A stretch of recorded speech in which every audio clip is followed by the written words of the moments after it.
Hola, somos nosotras de nuevo, Xenia, la chica rusa que aprendió castellano viendo telenovelas, y su pequeña ayudante Moniquín, pero sorpresa no es Elisa, es la super invitada de hoy, la invitada especial que se llama Caperucita Roja, porque hoy ella es la protagonista de este vídeo.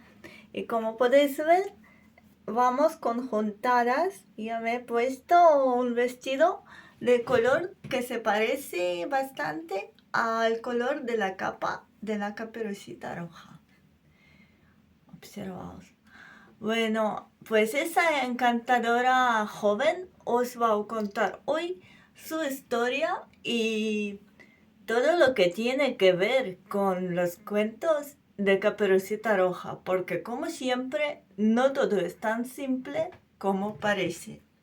Lo que pasa es que hace unos días he leído en un blog una pregunta de una persona que decía, pues, qué curioso es que la Caperucita Roja no tiene nombre. ¿Cómo se llamaba a esa hija de una madre irresponsable y nieta de una abuela enfermiza? Pues la verdad es que a mí también me interesa esa pregunta.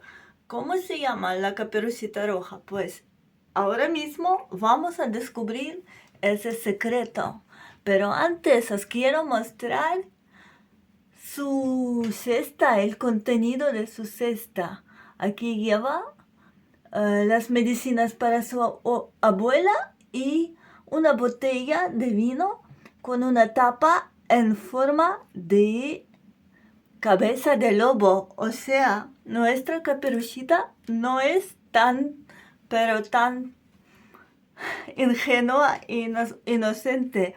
Parece que ella había vencido al lobo feroz y tiene aquí un estampado en forma de un lobo que se escapa dejando huellas. Y pues ahora mismo vamos a descubrir la historia de Caperucita Roja. La versión más antigua de este cuento data 1234. El año 1234 es la fecha cuando apareció por primera vez el cuento de la niña salvada por los lobos. Y fue escrita esa versión por un diácono y estaba escrita en latín y contaba la historia de una niña que fue salvada de ser devorada por los lobos feroces porque llevaba puesto una capa de color rojo que le regaló su padrino el día de su bautismo. O sea, a lo mejor la capa de la Caperucita Roja es una señal, un símbolo de divina protección.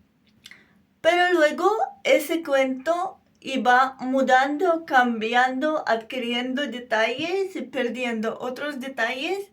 Y hay dos versiones más conocidas de este cuento. La primera versión, que se llama La pequeña Caperucita Roja o Caperucita Roja a secas, es conocida gracias a Charles Perrault, el escritor francés, el mismo que escribió un cuento de Cinderella, o mejor dicho, pues interpretó el cuento de Cinderella a su manera, porque, como ya sabemos, el cuento de Cinderella también es muy antiguo y pues apareció en Egipto. Si no lo sabéis, os recomiendo que consultáis mi video anterior donde cuento la historia de Cinderella en Egipto. Pero bueno, volvemos a nuestra protagonista de hoy, la Caperucita Roja. Pues Charles Perrault, como era un moralista, decidió dar una lección a las jóvenes en ese cuento. Es el único cuento de Charles Perrault que no tiene ningún elemento mágico. Ni una varita mágica, ni unas botas de 7 leguas, ni nada de eso. Y la verdad es que tiene una moraleja pues direccionada a las chicas jóvenes. y el autor quiere pues advertirlas para que tengan cuidado y no se acercan a cualquiera que se encuentran en el camino. En este caso, el lobo feroz es como una materialización del mal, o mejor dicho, del mal que viene de lo masculino. Pero contaré de eso un poquito más tarde. Ahora mismo concentraremos en la cuestión que nos importa. Es que en la versión de Charles Perrault, la Caperucita sí que tenía nombre y se llamaba Jeannette. Y también existe otra versión del cuento de Caperucita escrita por los hermanos Grimm, que lleva varias diferencias con respecto a la versión de Charles Perrault. En la versión de Charles Perrault, la Caperucita, que se llamaba Caperucita precisamente porque siempre llevaba puesto pues una capa de color rojo, y como le gustaba tanto, todos empezaron a llamarle Caperucita, olvidando que en realidad la niña se llamaba Jeannette, o en este caso la joven se llamaba Jeannette. Y un buen día Jeannette fue a visitar a su abuela, que vivía no en un bosque, pero en una aldea, en un lugar seguro. Pero cuando pues quiso entrar, el quien le abrió era un lobo. Y aquí empieza la película de terror. Es que Charles Perrault era un amante de terror, porque es que Caperucita ve que el lobo tiene manos, brazos y piernas humanas. Y el lobo pues está directamente en la cama y no se disfraza de la abuela, sino se queda tal como está y le invita a la Caperucita a unirse a él en la cama. Ella se mete ahí y se sorprende de cómo es su abuela. O sea, la niña nunca antes había visto a su abuela, ¿o qué? Eso ya no nos explica el autor. Y bueno, luego el lobo feroz, que ya había devorado la abuela de la Caperucita, le invita a comer. Y aquí empieza la segunda parte de la película de terror, porque le dice, ven y come un poco de sopa y bebe un poco de vino, pero en realidad, y come un poco de carne, pero en realidad la sopa y el vino es la sangre de la abuela y la carne es la propia carne de la abuela de Caperucita. Entonces cuando Caperucita empieza a comer y se sorprende que hay algo blanco en la carne y en la sopa, y le pregunta qué es, el lobo le dice que son frijoles y son los dientes de la abuela. Vaya, qué horror, mirad que se me han puesto pelos de punta. Y bueno, luego el lobo feroz le devora a la Caperucita. Y aquí termina la historia, porque en la versión de Charles Perrault, la historia de Caperucita, de la pequeña Jeannette o de joven Jeannette, no tiene final feliz. No viene nadie a salvarla, el lobo se come a las dos, la abuela y la nieta, y vive tan feliz. Vaya, vaya, vaya cuentos nos contaba el gran Charles Perrault. Ese cuento se puede encontrar en dos libros de Charles Perrault, Los cuentos de Mamá Ganso, el mismo libro que pues contiene también el cuento de Cinderella, y también el libro que contiene el cuento de los músicos de Bremen. Ahí también aparece la Caperucita. Pero bueno, ahora, pues tras haber descansado y recuperado de susto, después de la versión de Charles Perrault, pasaremos a la versión de Hermanos Grimm.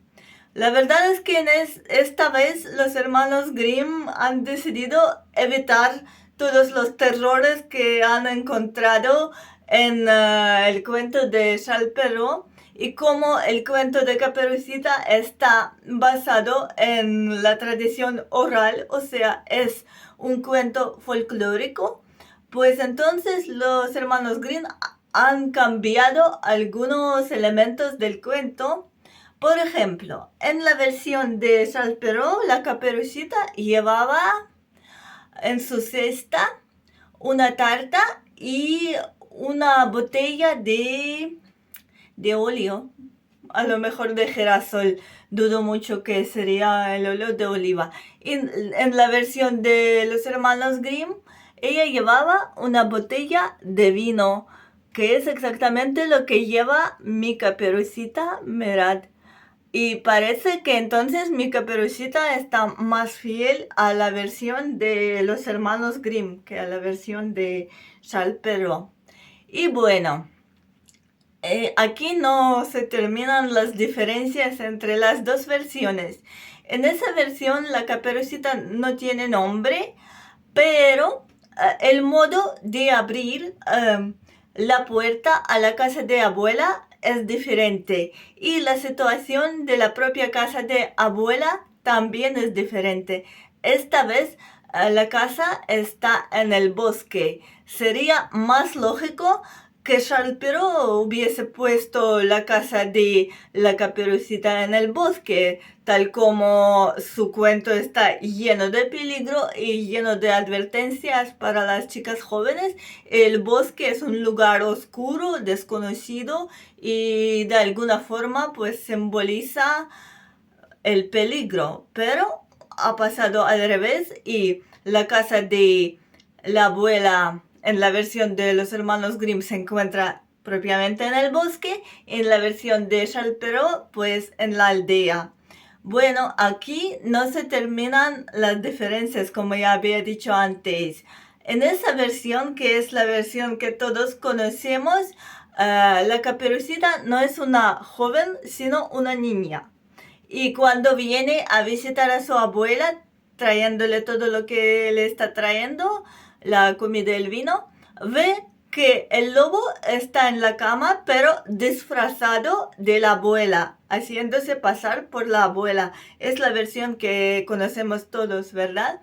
Y luego los hermanos Grimm han inventado una figura de leñador que viene al rescate de la Caperucita, mata al lobo y le salva a la Caperucita y a la abuela de esta, que por un obra de magia no estaba muerta porque el lobo la devoró entera sin masticar.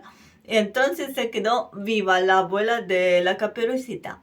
Lo curioso es que los hermanos Grimm pudieran no haber inventado el leñador porque en la versión de Charles Perrault pues la Caperucita intentaba salvarse por sus propios medios, aunque no lo consiguió. También existe una versión más antigua donde los ángeles ayudan a la Caperucita a salvarse. En algún momento la Caperucita dice a la abuela que tiene que hacer caca y no quiere hacerlo en la cama, entonces la abuela tiene que dejarla salir. La abuela, que en realidad es el lobo, la Caperucita dice que no quiere ensuciar las sábanas, entonces hay que salir de la cama y si la abuela no quiere que ella se escape, pues que la ate a la pata de la cama con una cuerda de lana. Y el lobo disfrazado de abuela así lo hace, pero la cuerda es muy larga y le permite a la Caperucita salir de la casa de la abuela un poquito. Y aquí encuentra a los ángeles que la están protegiendo y cuando el lobo le pregunta, pues ya lo has hecho, Caperucita, ya está. Ella no dice nada, pero los ángeles, simulando la voz de la Caperucita, dicen, no, no, todavía no, abuela, no. Y cuando al final los ángeles dicen que sí, el lobo sale a buscar a Caperucita, pero la cuerda está, pero la niña no, se escapó. Es una pena que no se sabe quién es el autor de esa versión porque me gusta mucho que la Caperucita se había salvado con la ayuda de los ángeles. Bueno, y eso no es todo porque la Caperucita, la historia de la Caperucita pues inspiró a muchísimos autores, a muchísimos compositores a crear sus propias obras. Por ejemplo, existe un ballet de Tchaikovsky, La Bella Durmiente, donde también aparece la Caperucita como una de los personajes de este ballet de Tchaikovsky, La Bella Durmiente. Aunque la Caperucita en este caso no es el personaje principal. También existen numerosas películas y también dibujos animados, tanto rusos como norteamericanos y también de diferentes países del mundo, dedicados a la historia de Caperucita. Por ejemplo, en España, en el año 1947, salió una película llamada Caperucita Roja. Y claro, la historia de Caperucita pues varía mucho según qué autor está contando la historia, porque las autoras femeninas centran más en el empoderamiento de Caperucita y la hacen vencedora, la hacen pues vencedora de lobos, o en algún momento hay versiones cuando Caperucita se transforma en el lobo feroz. Hay una película que cuenta una historia de un lobo feroz que está pues disfrazado de Caperucita, o sea, se esconde como si debajo de la máscara de Caperucita y puede solamente volver a su forma original cubriéndose por la capa roja. Vaya, vaya, qué cosas. Pero bueno, eso también tiene su lugar, ¿no? Y tiene su encanto. Pero a mí más me gusta la versión tradicional. También me ha gustado mucho la versión que yo había visto en una serie española que se llama Érase una vez. Y cuenta las versiones modernas de cuentas de hadas. También es un encanto esa versión. También aparece una alusión al cuento de la Caperucita Roja en una serie que me encanta y que se llama La Señora. Pues la trama central no tiene nada que ver con eso porque es una historia de amor entre una aristócrata llamada Victoria y un sacerdote llamado Ángel, pero hay una criada pues venida de un pueblo lejano que vive en la casa de la protagonista y en algún momento ella sale a pasear por el bosque vestida en una pues capa de color rojo y asemeja muchísimo a la Caperucita Roja y además está siendo perseguida por alguien. No nos muestran quién es, si es una bestia, si es un animal o es un hombre, y luego al final se descubre que es un hombre, pero un hombre bastante salvaje porque está cubierto de barba y tiene un pelo largo y desarreglado y es casi un salvaje que no sabe ni hablar. Y luego lo capturan y él cuenta su historia, pero no voy a profundizarme en ello.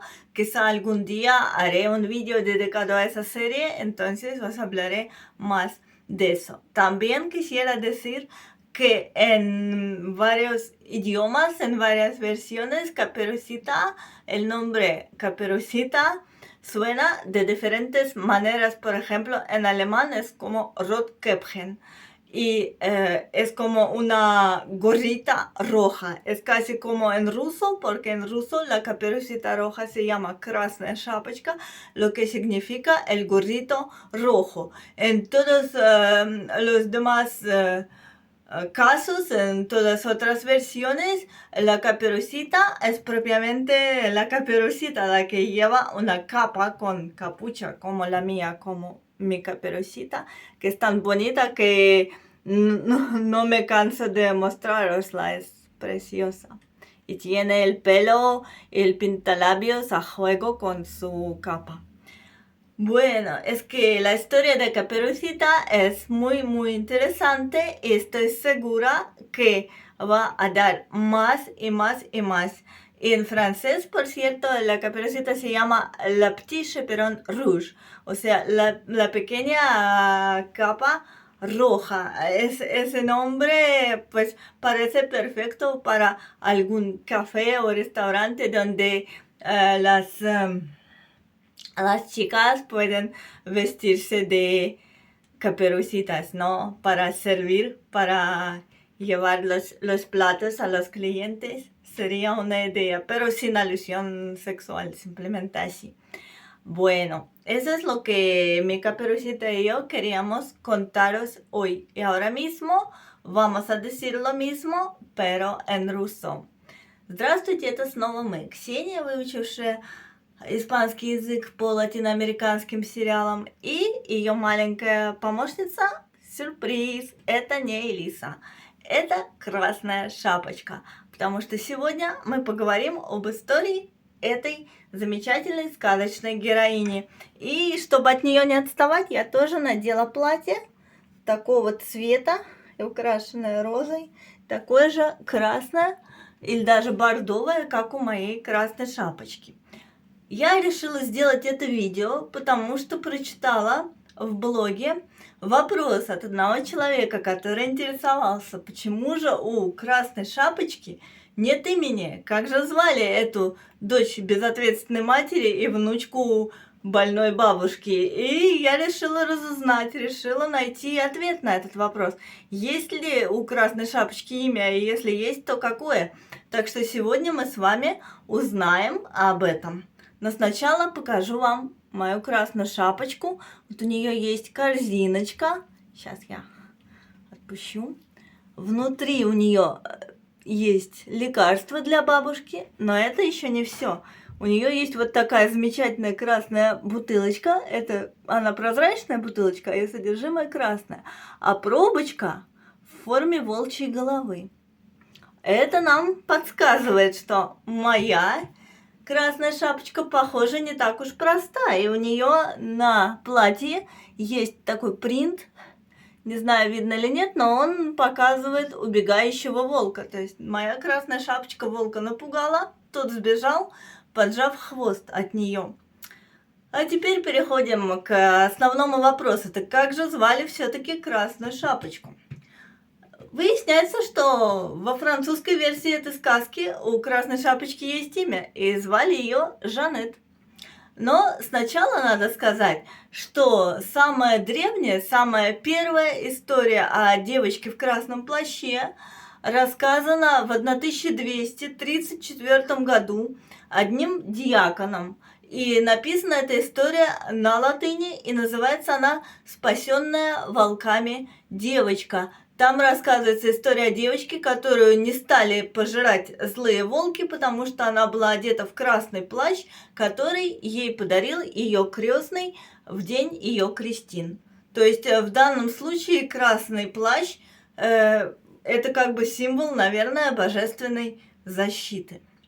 Ну, а Шарль Перро совсем по-другому рассказал эту сказку. В его версии Красная Шапочка не маленькая девочка, а молодая девушка. И идет она к своей бабушке, несет в своей корзинке бутылочку масла и пирожки. И приходит она вовсе не в домик, который находится в лесу, а в домик, который находится в деревне. Казалось бы, деревня более защищенное место. И когда надеется, что дверь ей откроет бабушка, дверь ей открывает вместо этого злой серый волк. Дело в том, что Шарль Перро хотел предупредить молодых девушек об опасности случайных знакомств. И поэтому в его версии сказки очень много всяких аллюзий к сексуальным отношениям.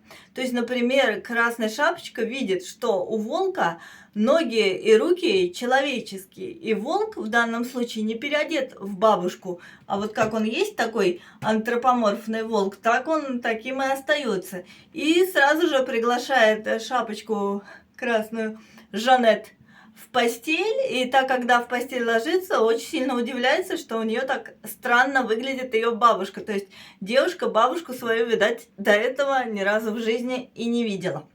Но это уже вопросы к ее безответственной матери, да. И, значит, Шарль Перро хотел показать, что ни до чего хорошего встречи, разговоры с незнакомцами не доведут, и в данном случае волк – это олицетворение мужского пола во враждебном ее ипостаси, во враждебной ее ипостаси.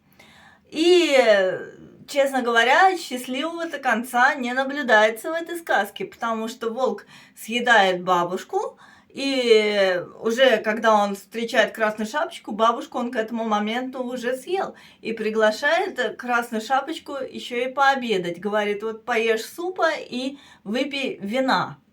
И съешь еще мясо. И, значит, Красная Шапочка начинает есть, а мясо, на самом деле, это мясо бабушки, а суп и вино – это кровь бабушки. И в какой-то момент она находит что-то белое там внутри и спрашивает, что это. На самом деле, это зубы бабушки, ребята. Вот опять начинается у нас фильм ужасов, да. Шарль Перро – любитель такого дела. И, значит, он ей говорит, да, не волнуйся, это фасоль. Потом съедает и саму Красную Шапочку, и никто-то ей на помощь не пришел, никакой охотник, никакой лесоруб не появлялся, не спасал Красную Шапочку. Несчастная Жанет очень грустный имела финал своей жизни. Но братья Гримм, основываясь на версии Шарля Перро, придумали по-другому. Вообще, надо сказать, что сказка о Красной Шапочке, как и сказка о Золушке, это, конечно, фольклорная сказка. И вот братья Гримм смешали и фольклор, и то, что они прочли у Шарля Перро. В их версии Красная Шапочка идет уже не в деревню к бабушке, а идет она, соответственно, через лес, потому что бабушка живет ее где-то среди леса. И несет она в своей коробочке не бутылочку масла и пирожок, а несет она вино и хлеб. Это опять какие-то церковные отсылки, как мне кажется. И, значит, здесь уже братья Гримм решили придумать спасение для Красной Шапочки в виде пришедшего ей на помощь лесоруба. И волк здесь уже переодет в бабушку. И именно он задает Красной Шапочке вопросы, да, а она ему задает, и он задает вопросы по поводу, почему у тебя такие большие уши, почему у тебя такие большие зубы и так далее. Но мы все это с вами знаем в детстве, слыша эту сказку. Вот. А волк тоже интересуется, почему так долго не приходила внучка и так далее. Что интересно, братья Гримм могли бы, в общем-то, и не придумывать спасителя для Красной Шапочки, потому что в одной из старинных версий этой сказки есть такой момент, что Красная Шапочка пытается спастись сама. Вообще-то в версии Перро она тоже пыталась, но неудачно.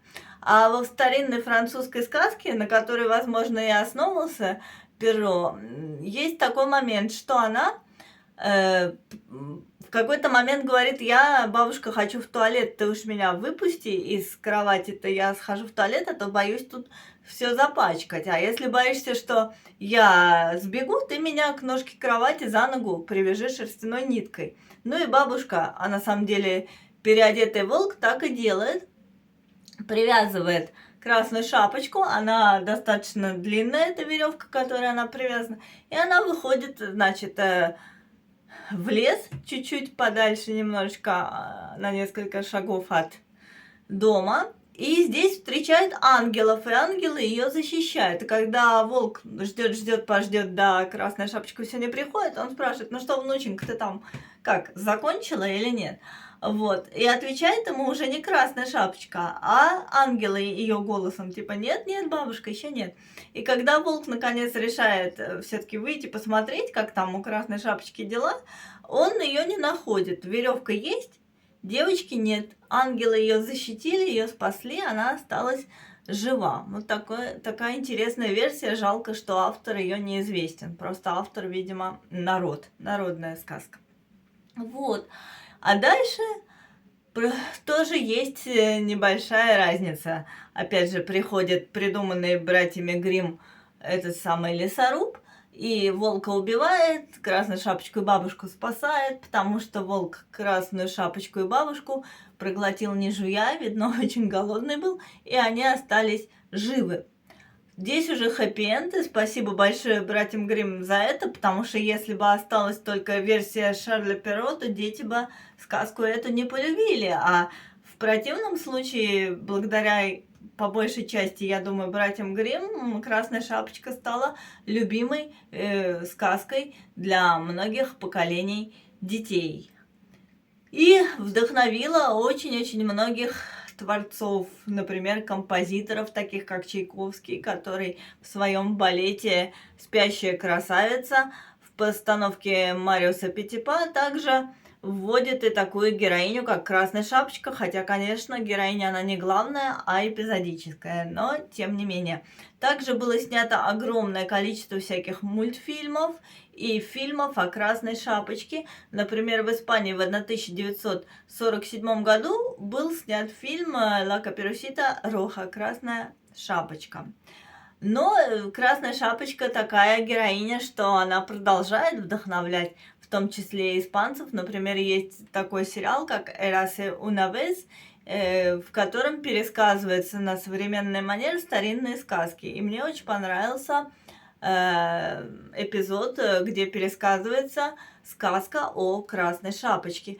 Также я смотрела сериал «Ла Сеньора», там история любви между аристократкой Викторией и священником Анхелем, но есть интересная героиня, эпизодическая, можно сказать, служанка, которая работает в доме главной героини. Она приехала из поселка к своей тете, и в какой-то момент она надевает плащ красный с капюшоном и идет через лес. Там ее начинает преследовать какое-то странное существо, нам не показывают, то ли это человек, то ли это зверь, то ли кто-то еще.